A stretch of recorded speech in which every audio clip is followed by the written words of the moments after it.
He's editor-in-chief of Breitbart News and a New York Times best-selling author. And on this podcast, he brings deep research, prescient analysis, and world-class guests. He's Alex Marlow, and this is the Alex Marlow Show. All right, super cool podcast for you today. We got two great guests. We got my friend John Kahn, who is the COO of Breitbart News, and he's got a new song out called After It Burns. It is part, I think, a personal reflection. It is part of political protest against the establishment in California. But he lost his home in the Palisades fire, where it is some of the most premium real estate on planet Earth. And he joined me on the live show to talk about it and a song he wrote. He's a Nashville singer-songwriter as well. He wrote the song Fighter. You might have heard that. #1 the Billboard charts about President Trump. And this is his new song. It's fantastic. You'll get chills listening to it. And I think he points the finger at the exact right people. I ask him who he blames for the catastrophic loss that he faced. But it's also hopeful. It's about him bouncing back and what we could all do for those of us who face extreme adversity, which we all do if we get a chance to live a full life from time to time. But that's a pretty devastating one, losing your home because of government incompetence. So we talk all about that. We also get into, we do a deep Venezuela dive with Franklin Camargo, who works at PragerU, and he's one of their commentators.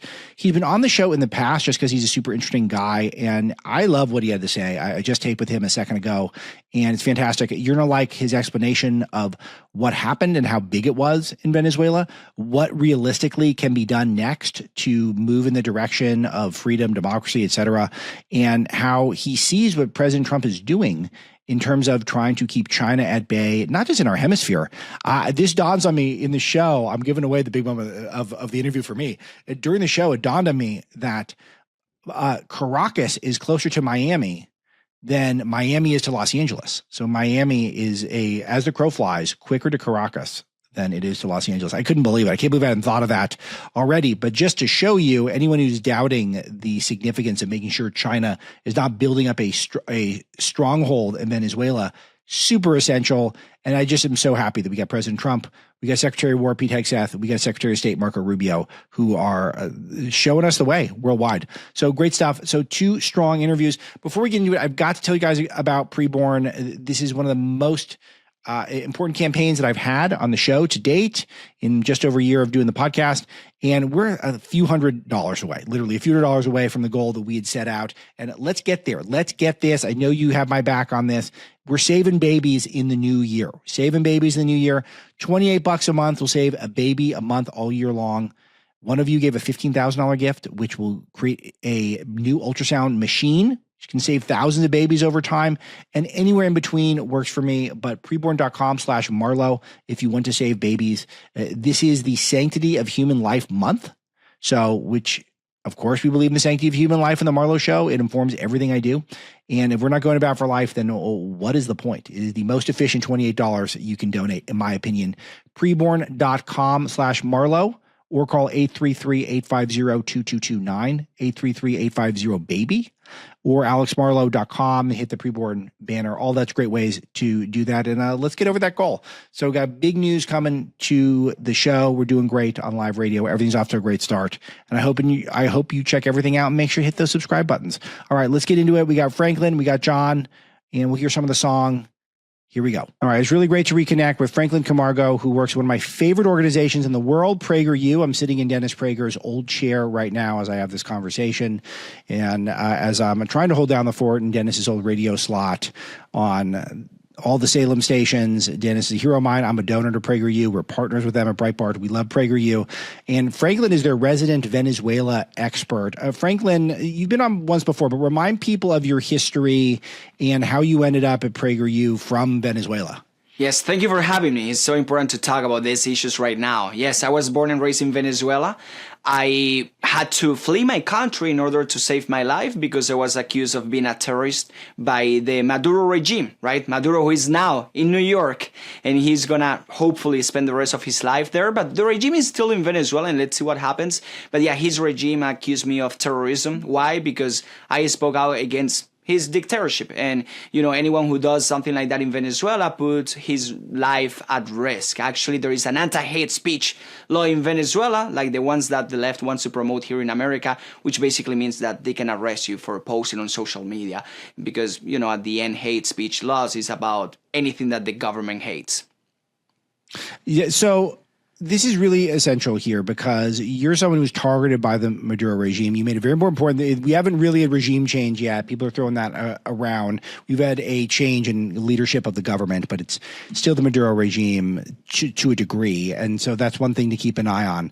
But just give me the emotions. Like, what was your thoughts? Because this was pretty unexpected. There was almost nothing leaked to the press because, as Tommy Tuberville put on my show a couple of days ago, I mean, you want Eric Swalwell and his Chinese spy girlfriend figuring out that this raid's going to happen ahead of time? Of course not. So almost no one knew anything. It's total shock. What was your reaction when you heard the news?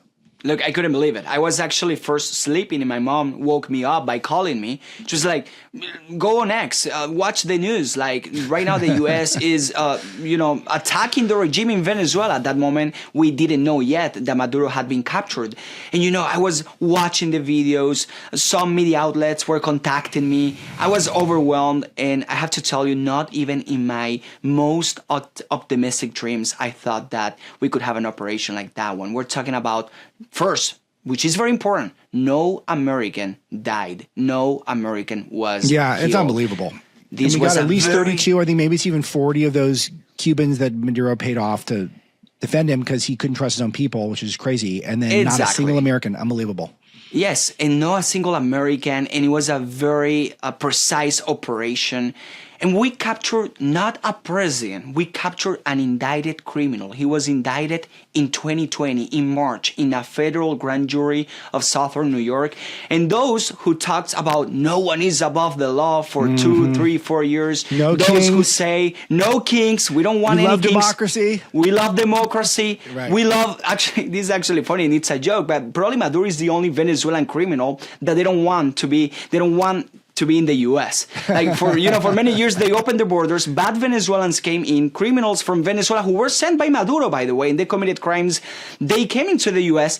and Democrats and the left, they were okay with that. But Maduro, no, we don't want him. No, I'm actually so happy for everything that happened. I was overwhelmed, but the fact that it was the United States, the Trump administration, this country, the greatest nation on earth, who did that, who conducted the operation, it just makes it even better. It's the cherry on top because I have to tell you, as someone who grew up in Venezuela with deeply admiration for the United States and the values and ideas that made this country the greatest country, you are indoctrinated to hate America. You're indoctrinated to hate the United States. So to see the United States actually going after a criminal who tried to take advantage of U.S. citizen, who in some way was involved in the killing of U.S. citizens like Laken Riley, because Laken Riley, let's remember, she was killed by a member of Trinidad, is just perfect. It is amazing. Yeah, and I'm happy to hear your enthusiasm. So, and I'll link up in the show notes our first interview so people can hear more about your history, which is fascinating. But I want to talk practical, what we're looking at now, because we've got Delcy Rodriguez, who's in power now, who's actually further left. I mean, he's more of a Marxist, but I'm guessing that she's the one cooperating with America. And then we've got these other characters there like Diosdado Cabello, who's probably been unfamiliar to anyone who reads English language news aside from Breitbart readers, because we've been reporting on him for a long time, who seems completely criminally insane, like seems absolutely nuts, a total drug lord, wants to be dictator of the country. It seems like those are the two main options right now, and it's not great. So there's a lot of work to be done. What's happening now? And then my follow-up to that's going to be, what do you feel like are next steps to ensure the peace? Well, first is that the regime is still there, but I think the regime has never been this weak. For multiple reasons. First, they witnessed how Maduro was captured in such a successful operation. Secondly, because there is a strong administration in the strongest and most powerful country in the world. I'm talking, of course, about the Trump administration that is not willing to compromise. they're just going to tell Delcy, Diosdado, you are going to follow what I tell you to do, or you're going to pay a higher price than the one that Maduro paid. Maduro underestimated the U.S. He underestimated Trump. He was dancing on a stage. He was actually challenging him to go to Venezuela and capture him. Well, Maduro did it. And I don't think Delcy Rodriguez is necessarily going to do the same. Do I trust her? No, I don't trust her. As you said, she comes from a Marxist family. Her dad in the 70s kidnapped an American CEO. So we're talking about horrible, terrible, radical leftists that we shouldn't trust, but I do trust the Trump administration. And I have good news for you, actually. A friend of mine who I met in Venezuela when I was a teenager and I was a political activist, and she was a political prisoner for the last 2 years, just in the last few minutes, she was freed. So we're talking about some corporation that is already existing, in Venezuela. So one thing that's interesting is that Cabello who's really the head of the cartel, the Suns, it seems like operationally, which is the main drug cartel down there, and would cause a lot of the problems. Why did we arrest him? Because it feels like he's going to cause problems, or is that intentional? Look, I think it was probably intentional. I've been reading that maybe existed the possibility to try to arrest both Maduro and Diosdado, and maybe Diosdado was impossible. Marco Rubio said, if I remember well in Free the Press, that, capturing one person is already complicated. And actually, he receives so many criticism from the left already. Imagine trying to capture 2, 3, 4, 5. Yeah. So I think it was more about the logistic of the operation. And Maduro at the end, even though Diosdado is the second most powerful person after Maduro, and now he's probably the most powerful. And he's a terrible person too. And he must pay for his crimes. Maybe the easiest thing or the most practical thing to do was to go after Maduro first. And of course, I don't trust the regime. The regime is still there, but I trust the Trump administration. And there are reasons to be optimistic about. Yeah, I think so too, and that is. I think Rubio's correct. That makes sense. You can't get everyone at once, but we're seeing the regime arresting some people who are suspected of celebrating Maduro's arrest. That's not a good sign. I don't know if that's Delcy. It sounds like something that'd be more Diosdado's kind of wing. Who do you think tipped the U.S. off to this, that they could pull this off? Because my suspicion is it's someone in Delcy's orbit, just based off of, seems like everyone else got sanctioned, but what's your take? Look, when Marco Rubio and Donald Trump, just hours after this operation, they said, we have been talking to Delcy Rodriguez and she's going to obey us. Yeah. The easiest conclusion to have is that Delcy Rodriguez, in some way or another, she actually cooperated with the Trump administration, even before this operation. And of course, there is a traitor. Actually, Nicolás Maduro's son, whose name is also Nicolás Maduro, so Nicolás Maduro Sr., he's crying and he's suffering. That makes me so happy, really so happy. He said that there were traitors, and the traitors are going to pay for what he did, for what they did. So he's implying that, of course, there were people within the Venezuelan regime that gave and provided information to the U.S. in order for this to happen. And of course, the easiest conclusion to have, at least for now, until we have more information and more details, is that Delcy Rodriguez, in some way or another, probably was involved in that. Yeah. So I'm just wondering if Diosdado is going to coup her and what could happen next. And it's all the stuff that we're watching. I want to get your predictions and work in Maria Corina Machado into this, because she, especially after the Nobel Prize, is sort of everyone's fantasy leader of the country. But I feel like if she even goes there now, she's just going to get assassinated. And I feel like that's seems like a terrible idea. But again, your mind starts wandering when you start seeing all this positivity. Yeah, you have to be pragmatic. Look, I met Maria Corina Machado, as I said, when I was a political activist in Venezuela when I was younger. And she's a fantastic person. She is very popular in Venezuela. People want her to be president. She led a movement that was, very enthusiastic against the regime. However, we have to be pragmatic and realistic. If she goes to Venezuela right now, she's in Europe, she had to escape, she had to flee. If she goes to Venezuela right now, she would be probably arrested. She would be killed. If right now she tells the army to, let's say, free the political prisoners, they're not going to follow her. It is just the reality. Even though she has the consent of the Venezuelan people, she doesn't have the de facto power. She doesn't control the monopoly of force. She doesn't control the army. She doesn't control the members of the military. So what the Trump administration is doing is actually very basic, is, well, I mean, we cannot simply capture everyone, so let's capture Maduro, and those who are still in power are gonna, follow what we tell them to do. Otherwise, we're just going to capture them as well. But Maria Corina Machado, well, probably she can be a candidate when we have free elections in a year or so. But in the meantime, we need someone to actually run and control the country as we want them to do it. So the easiest way to do that is to have those people who are still in power, and there are terrible people, but that they know they have to follow the commands that the Trump administration is going to give them. So one of the things that I do in the media is I've appointed myself the person who points out when Trump is actually taking on China, when he's taking on some other country. And this is another one of those instances where China's incursions into Venezuela have been politically calculated. They're getting a cut rate on oil that should theoretically be sanctioned and is completely outside of international norms. They're moving into our hemisphere. Trump has been pretty open, even though he's very nice about China, but he's pretty open that we're going to get the oil now, and we'll make sure China gets some too, but they're going to have to pay fair market rate for that.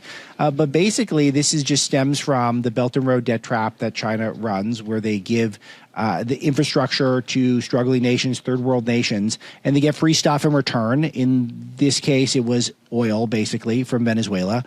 And that's not the type of stuff that Donald Trump tolerates. There's no real question in there, Franklin, but I want you to react to some of that. No, I totally agree with you. When we talk about Venezuela, we mention very often that it's the country with the largest oil reserves, right? Yes, that is a fact. 80% of the oil that is being produced in Venezuela goes to China. You, as the United States of America, who understand that China is your enemy, you shouldn't trust China. You actually want China to control a country that is only 3,000 miles away from Florida and that is taking over the resources? No, you don't want that. And the United States and Venezuela, before Chavez, before the socialist revolution and the socialist regime, they had a long relationship, a long history of good economic relationships. The United States built assets, infrastructure. Private oil companies put investment there that was later nationalized by the socialist regime, by Chavez. So we also need to ask ourselves, because leftists love to talk about Venezuelans and they care about Venezuelans' oil and, oh my gosh, we're going to steal their oil. When the United States and Venezuela were doing businesses around, oil and natural resources, that was when Venezuela did the best. Venezuela in the 50s used to be the fourth largest economy. At that moment, you had American companies investing in Venezuela. And both countries were actually getting huge and amazing benefits from that. So the people who actually want U.S. companies to invest in Venezuelan oil are Venezuelans. They are the ones who actually would benefit the most. And of course, Americans would benefit from that. And that is good. That is amazing. That's what free trade is about. That's what Western countries should do, should align themselves with common goals and fight against China, fight against Iran. Or you actually think that China was in Venezuela just because Venezuelan girls are pretty? No, it was because of oil. They get 80% of the oil that is being produced in Venezuela. Franklin, it's really interesting. You prompted me to look something up. Caracas is closer to Miami than Los Angeles. Like no one thinks about this. I've never thought about this until just now. I wish I thought of it 4 days ago. It would have made my content better because I would. It's like a 3-hour flight. Yes, it's unbelievable. So that's the case, and so of course that we don't want China there. And it's just nice that Trump is just sort of spells it out for us. I know you got to run, Franklin, but PragerU for all your stuff and all your socials. But what do you want to happen next? And I like to use the word pragmatic because we got to be realistic here. I try to bring a realistic lens to the show. But what are you hoping the next steps are? Well, first, what the United States did was an amazing operation that, of course, the United States needs to have something in exchange for that, So I want U.S. companies to invest in Venezuelan oil. I want oil American companies to go into Venezuela and do businesses there. I want all Venezuelan political prisoners to be free. And in the mid-long term, because we have to be realistic, I would like Venezuela to be a free country and to have free elections and to be be a normal country where individuals have the right to exercise their speech, to have property rights, and to pursue their own happiness, which is a constitutional right here in America. So that's what I would like in the long term, and I think the Trump administration has that goal. My only concern is that political transitions are not that fast. And here in America, we have a midterm election in November. We also have another presidential election in 3 years. And I'm afraid that a Democrat is not going to be willing to do what is needed for Venezuela to be a U.S. ally. At the end, we have a record, right? And while Biden was freeing narco-terrorists from Venezuela that were here in the U.S., Trump just captured Maduro. So the difference couldn't be stronger.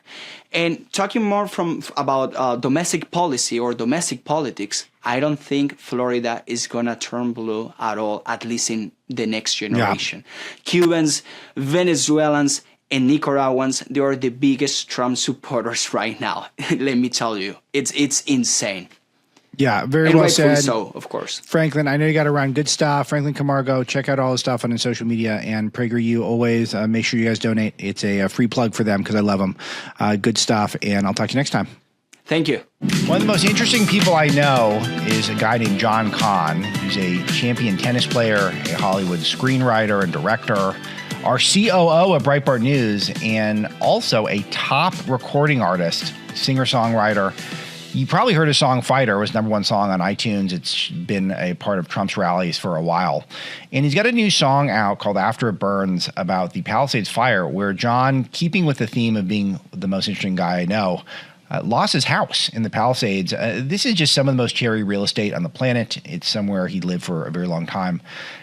Overcoming that level of devastation is pretty remarkable, especially considering how the state of California, the local government in Los Angeles, seems to be doing virtually nothing in order to try to make people whole who lost everything for what was probably somewhat preventable, if not entirely preventable.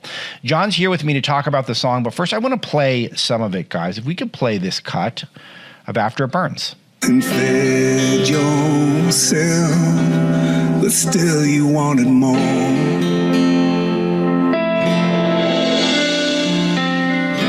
There ain't nothing much left to say. I know now I was the only one in my own way, and somehow I'll find the will so I can find a way.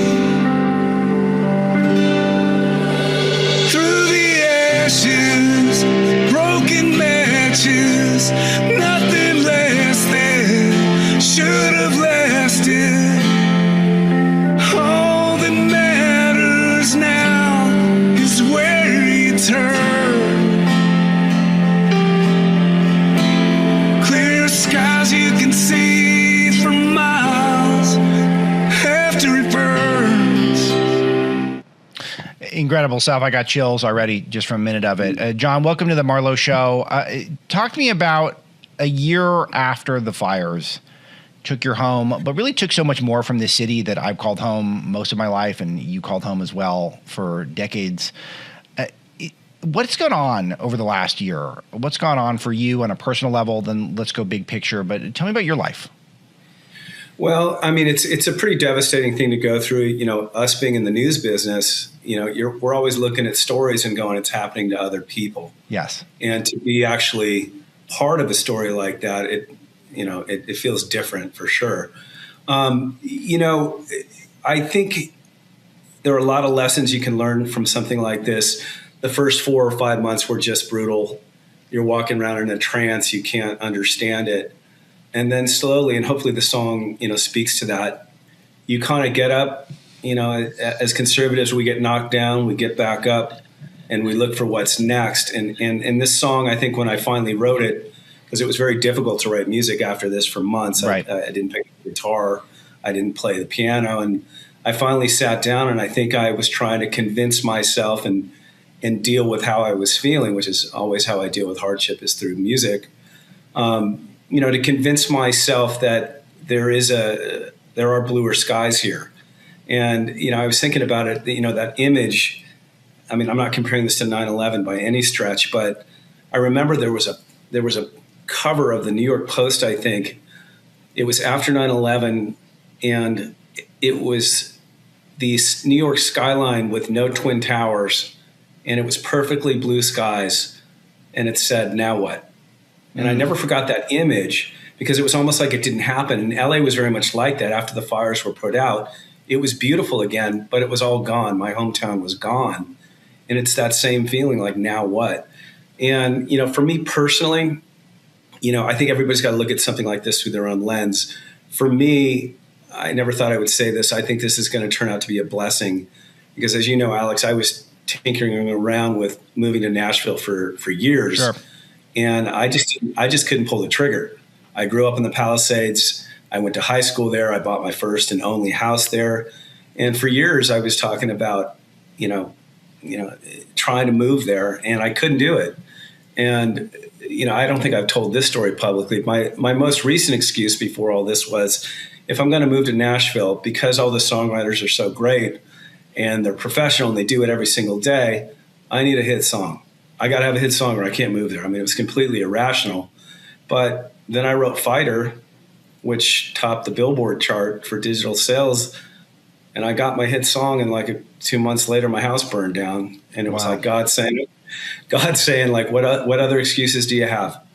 And there's something in this song. It's haunting, but it's also very hopeful. I think the line that people have been latching onto is, sometimes things need to burn to understand where you need to be.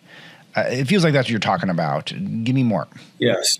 Yeah. Well, I never thought, look, there are a lot of people struggling in the Palisades that are trying to rebuild. I personally, in my life, I have landed in Nashville, and I've realized that this is where I was supposed to have been for a long time. And sadly, I needed a fire as a catalyst to move here. But I don't think I'm going back, and I'm happy here. And it's a totally different chapter in my life. So for me, had it not burned down, had I not lost everything, I wouldn't be embarking on this exciting chapter in my life. And I love it here. But for a lot of people, for most people in the Palisades, given what's going on politically there, with the permitting and the insurance and the lack of development, they're struggling. And it's really difficult. And that's why I say you have to look at it through your own lens. For me, I feel like I'm going to come out looking at this as a blessing, despite all the things I'm still dealing with back home. Yeah, and it's noteworthy. It's hard for me to resist, just from my frame of mind, to resist some of the political, where the EPA and Lee Zeldin and Rick Grinnell and the federal government came in. It seemed like the cleanup went pretty quick, pretty efficient, and the rebuilding, needless to say, is non-existent. And no one's back in their homes at all, I don't think. There's almost no buildings that have been built. You could have seen this coming. I certainly did. But yet it feels like exactly a year to the day later, it doesn't feel like anyone's going to be held to account. Well, no, I mean, I think, we've all been around leaders. I think we both try to be leaders. And one thing I've thought about is that leaders make you feel safe. They make you feel like no matter what happens, things are going to be okay. And I think you'd be hard-pressed to find one single citizen of the Palisades or even Altadena that believes that Karen Bass and Gavin Newsom have their backs. And what's happened afterward with the insurance companies, people don't have all their money. So if you don't have all your money, you don't know when that's coming, how much you're going to get, how are you supposed to plan your lives? From what I read recently, there's only 417 houses being built out of almost 7,000. But Karen Bass said, I think yesterday in an interview, so we should all be feeling really, really good about this, that she said she's not going to rest until the Palisades is back in one piece. Now, that being said, that's like when OJ said he's not going to rest until they find the real killers. That's right. Like, it's just that's right. The same thing. She's not going to get a lot of shut eye for at least 5 years if that's her plight. But it's where has Gavin Newsom been? Where has Karen Bass did? All she did was pivot. She pivoted as soon as ICE was an issue in LA. She was licking her lips because that was a perfect issue for her to pivot and ignore the fires. Mm-hmm. Gavin Newsom, I will tell you as a resident, watching his Twitter stream or his press team tweet and troll Trump was so infuriating as a resident when nobody knows what they can build, when they're going to get their insurance. if their town will ever be the same. And to watch that kind of leadership was so upsetting. And he's doing it today. His press office Twitter stream is trolling Trump on the 1 year anniversary of people losing everything. Yeah. And this is somebody who wants to lead the country. Where has he been? Where has Karen Bass been? Where have the Democrat senators been? It's taken Ron Johnson from Wisconsin and Senator Rick Scott from Florida to start an investigation, and Congressman Jim Jordan in the House Judiciary to investigate the fire aid fraud of $100 million, which nobody saw a dime of. Yeah, Newsom's press office was making a homophobic slur against Benny Johnson, who has a wife and 4 kids, and they were making some sort of a homophobic slur against him, implying stuff, and that's what they're doing this week. And so, John, lay it out for me. Do we know where the fire started, and could Bass and Newsom, if they'd been competent? Remember, Karen Bass was in Africa at the time. Could they have stopped it? Yeah. I think they could have. I think that the policies that led up to it, I think they were protecting some, interesting plant. I don't know what it is. I don't think anybody could name it, even a botanist. But it's the fire started January 1st from an alleged arsonist, and people were called to put it out, and they didn't put it out properly. And with this giant wind event coming, they didn't have any fire engines in place, spotters in case it flared up. They didn't put it out properly, like I said. State officials were, in fact, there to survey it, but there are apparently rules about where you can put out a fire and how you can do it, given the foliage in that area, which I think is why it wasn't put out properly. And there was no water in the reservoirs. The firefighters didn't have any water. And, Rick Caruso knew the fire event was coming, or the wind event was coming, and protected the entire center of the Palisades. But it skipped over that because of the winds and burned everything else besides that. And so, yes, I think it was definitely preventable. And I think what they've done afterward is appalling. And I think it's sort of, when you add all the pieces together, it seems like a mission to collectively break the will of the people so that they give up. And I certainly do know a lot of people who can't figure out how to rebuild, don't have enough money, and they're just being, left to hang out to dry. Completely outrageous. John, I'm glad you're on your feet. You're our COO of Breitbart. You do incredible work for us. You're writing songs and singing them in Nashville. This is a song for all of the victims, not just of this loss, but for any loss. I think it'll speak to you after it burns. You can get it on YouTube, Apple, everywhere, pretty much, right, John? That's right. It's on all the streamers. You can find it on my Instagram or X accounts, and there are links on there where you can download it on your streaming platform of choice. 30 seconds. Give me what you hope this song accomplishes. Well, I hope the song brings comfort to the people of the Palisades and the Eaton fires. I've heard from a lot of people in the Palisades that it's being spread and being sent to everybody, which really does my heart good. My neighbors are talking about it, et cetera. But more broadly than that, I think it's a song for anybody who's gone through a lot of loss in their life, catastrophic loss, death, illness. It's something that human beings encounter every single day.